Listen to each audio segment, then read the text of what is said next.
は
はい、進捗状況です。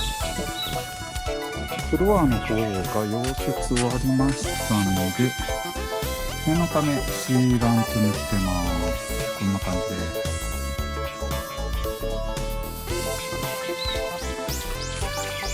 で、荷台の方、サビ取り終わりましたんで、シャーシブラックで当て塗りですね。してます。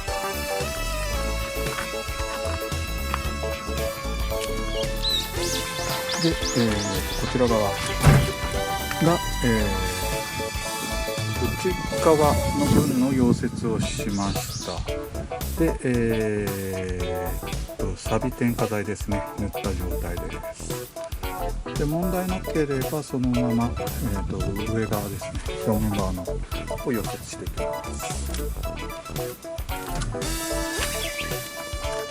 で、あと助手席側のフェンダー気になったので叩き出して今塗装してます。とりあえず白で塗装してます。で、あとはタンクの方ですね。タンクの方は今のところサビ取りかけてサビ取りして添加剤、サビ添加剤かけてこれから塗装していきます。とりあえず今のところはこの状態です。また作業進んだら撮影していきます。